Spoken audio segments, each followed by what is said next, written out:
அட்டகாசமான டேஸ்ட்டில் வீட்டில் இருக்கிற வெஜிடபிள்ஸ் வச்சுட்டு ஒரு சூப்பரான வெஜ்ஜி குருமா செய்முறை பார்த்துடலாமா?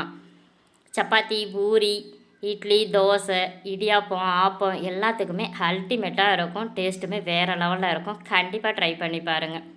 ஒரு கடாய் வச்சுக்கிட்டு 1 ஸ்பூன் அளவுக்கு பெருஞ்சீரகம், ஒரு பட்டை, ஒரு கிராம்பு, ஒரு ஏலக்காய், ஒரு பிரியாணி இலை போட்டு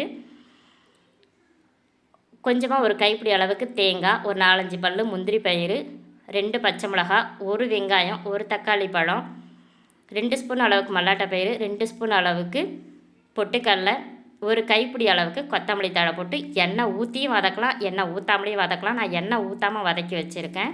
நல்லா ஆறினதுக்கப்புறம் மிக்ஸி ஜாரில் போட்டு தண்ணி ஊற்றி நைஸாக அரைச்சி எடுத்து ரெடி பண்ணி வச்சுக்கலாம்.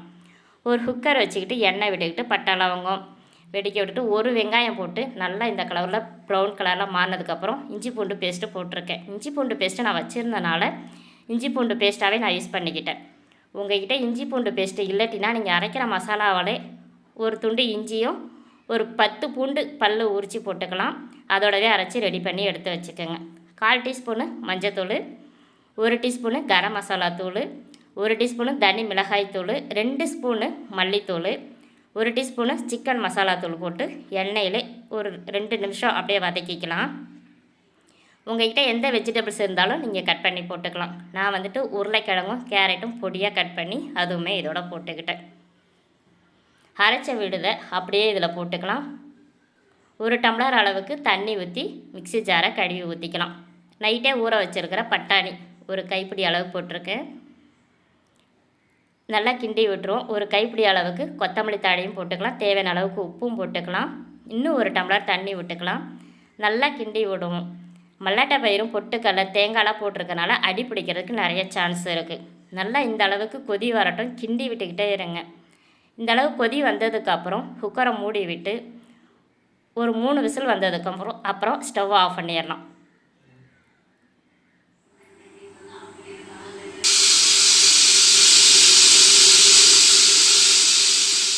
ப்ரெஷர்லாம் ரிலீஸ் பண்ணிவிட்டு ஓப்பன் பண்ணி பார்த்திங்கன்னா எண்ணெய் திரண்டு மேலே வந்திருக்கும். நான் வந்துட்டு எண்ணெய் கம்மியாக போட்டிருக்கேன். நீங்கள் எண்ணெய் வேணால் தாராளமாக போட்டுக்கலாம். டேஸ்ட்டுமே அட்டகாசமாக இருக்கும்.